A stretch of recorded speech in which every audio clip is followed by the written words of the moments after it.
Break के बाद आपका स्वागत है। आज हमारे सीधे सवाल प्रोग्राम में हमारे खास मेहमान हैं हरियाणा के स्वास्थ्य मंत्री राव नरेंद्र सिंह। राव साहब, आपसे अगला सवाल जी। अब मैं आप ही की कॉन्स्टिट्यूंसी की बात करता हूं। आपके यहाँ अल्ट्रासाउंड मशीन चलाने वाला कोई टेक्नीशियन नहीं है, या तो नर्स अल्ट्रासाउंड मशीन चलाती है, कभी कभी चपरासी भी चला देता है। वो क्या रिजल्ट देता होगा, क्या उसके नतीजे सामने आते होंगे, ये आप सहज अंदाज़ा लगा सकते हैं। ऐसी बहुत सारी जगह हैं जहाँ पर अल्ट्रासाउंड मशीन है लेकिन ख़राब है जी। तो वो ठीक क्यों नहीं होती हैं? देखिए, ऐसी बात नहीं है। फिर भी हमने स्टेट लेवल के ऊपर भी हमारा जो कंसल्टेंट लगाए हुए हैं, डिवीजन लेवल पे भी लगाए हो, डिस्ट्रिक्ट्स में भी लगाए गए हैं। हमारा प्रयास फर्स्ट प्रायोरिटी में हम लोग डिस्ट्रिक्ट हॉस्पिटल्स को, सेकंड हम लोग सब डिवीज़न हॉस्पिटल्स को, उसके बाद हमारी CHCs वगैरह का उस पर नंबर आता है। तो जो जानकारी में आता है वो तुरंत प्रभाव से उसको रिपेयर भी किया जाता है या रिप्लेस किया जाता है। यदि वहाँ मशीन इस प्रकार की आपने बताई को शिकायत है तो मैं समझता हूँ उसको हम दूर करवाएंगे। बहुत जगह से रिपोर्ट्स मंगवाई हैं। अब जैसे मेरे पास जीन से एक रिपोर्ट है जी। कहा है कि 42 पद है डॉक्टर्स के, जिसमें 15 भरे हुए हैं, 27 खाली है पिछले 1 साल से, और अल्ट्रासाउंड मशीन खराब है, उससे चलाने वाला भी कोई नहीं है। तो बहुत जगह से इस तरह के मेरे पास रिपोर्ट्स हैं। तो ऐसा क्यों है? क्या अधिकारी आपको ये बात बताते नहीं है? आपके संज्ञान में क्यों नहीं लाते हैं ये बातें? जहाँ तक मशीन खराब का संबंध है वो तो हम लोग ठीक भी कराते हैं, रिप्लेस भी कराते हैं, लेकिन जहाँ चलाने वाले की जो बात की वो उपलब्धता के ऊपर है कि जो डिमांड्स हमारी है उतनी संख्या में हमारे पास उपलब्ध नहीं हो पाते रेडियोलॉजिस्ट वगैरह, उसकी दिक्कत आती है। उसके लिए हम प्रयास कर रहे हैं, लेकिन ये पोस्ट ऐसी है जो प्राइवेट सेक्टर्स में ज़्यादा, गवर्नमेंट सेक्टर में बहुत कम मिलती है। हर प्रदेश में आपको मिलेगी, अल्ट्रासाउंड चलाने वालों की कमी मिलेगी, इसमें कोई शक नहीं है।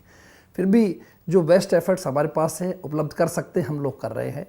और खुद माननीय मुख्यमंत्री जी ने आदेश भी किए हैं अभी कि भाई जो चीज़ नहीं आपके पास है, चाहे वो स्पेशलिस्ट है, चाहे वो इस प्रकार की इम्पोर्टेंट पोस्ट है, आप मार्केट से हायर करें। कोई भी उनको सैलरी देनी पड़ेगी, जो मार्केट्स में उपलब्ध होगी अधिक से अधिक हम लोग देंगे। लेकिन हमारा प्रयास, सरकार का प्रयास ये होगा कि पेशेंट्स को वो सब सुविधाएं मिलनी चाहिए जो एक उसको बाहर मिलती है। तो इसके रिजल्ट्स बहुत जल्दी आपके सामने भी आएंगे। एक आपने प्रश्न और किया थोड़ी देर पहले कि दवाइयों की कमी का जिक्र किया था। मैं आपकी जानकारी के लिए बताना चाहूँगा कि हरियाणा ने अब वो कॉरपोरेशन हमने अलग से बनाया है, जहाँ पहले मेडिसिन का हम लोग दूसरा सिस्टम हुआ करता था, सिविल सर्जन्स को अधिकार दिए हुए थे। अब वो हमने कॉरपोरेशन बनाया है प्रदेश लेवल के ऊपर, और वेयर हाउस बनाए गए हैं।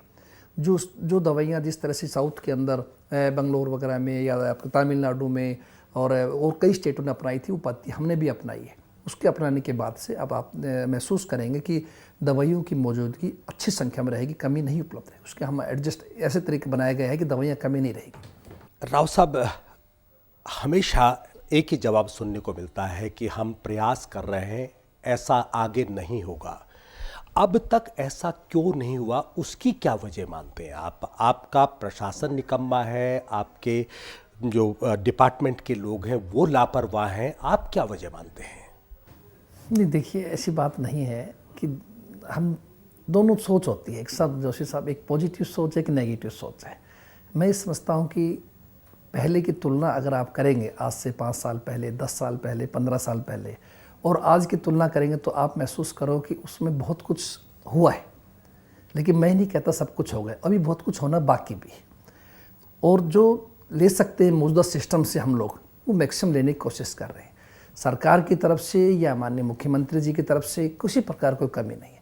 उनकी तरफ से पूरी छूट है कि जो लोगों के हित के लिए जो अच्छे से अच्छा कार्य हम लोग कर सकते हैं, हमारा स्वास्थ्य विभाग कर सकता है, आप कीजिए, आपके लिए कोई पैसे की कमी नहीं है।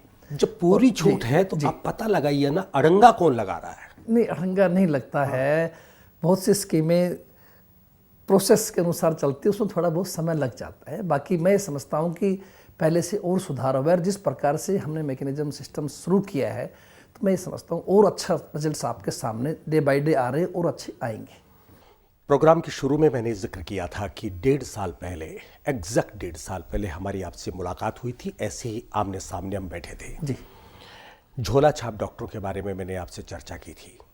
आपने कहा था कि हम कार्रवाई करेंगे, इस मामले में जांच करवाएंगे।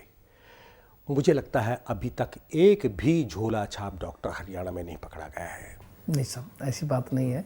मेरे पास उपलब्ध जानकारी उपलब्ध है, मैं आपको हैंड ओवर भी करूँगा। ये प्रश्न अभी हमारी विधानसभा के सदन के दौरान भी सत्र में भी आया था। माननीय हमारे senior MLA professor Sampat Singh ji ने सवाल भी उठाया था। हमने माननीय हाई कोर्ट ने भी एक निर्देश पिछले दिनों दिया था हरियाणा और पंजाब को इस विषय के अंदर, जो झोला छाप डॉक्टर्स के खिलाफ सख्त कार्रवाई करने के लिए। और हमने उसके बाद में सभी सिविल सर्जन्स को भी निर्देश दिए हैं। आपने भी बताया, आपकी मेरी पहले मीटिंग में भी हुआ था चर्चा।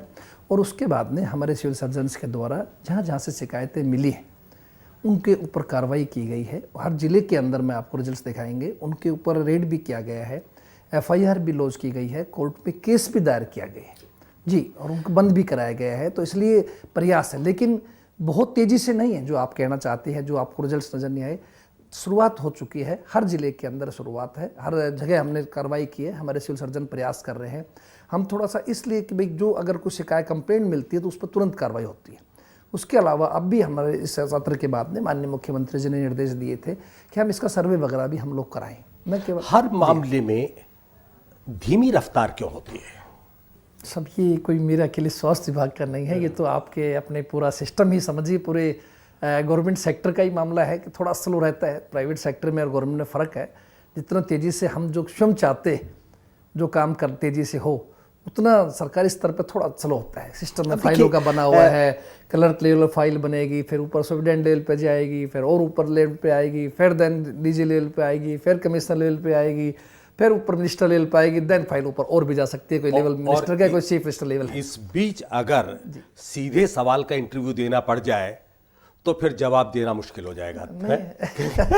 ऐसी कोई बात नहीं है। देखिए, अपने पास तो जो सही है वो आपके साथ है। उसमें कोई चीज़ बनावटी नहीं मिलेगी, कोई चीज़ असत्य नहीं मिलेगी। जो है तो ठीक है, नहीं है तो हम मानेंगे, उस चीज़ करना चाहिए। अच्छा सुझाव हमेशा आमंत्रित है, आम जनता से भी और हमारे पत्रकार साथियों से भी, आप जैसे सीनियर लोगों से भी खुशी होती है हमें इस बात की अगर कोई कमी बताएंगे। अब जैसे ढिलाई की बात मैं आप करना था थोड़ी देर पहले।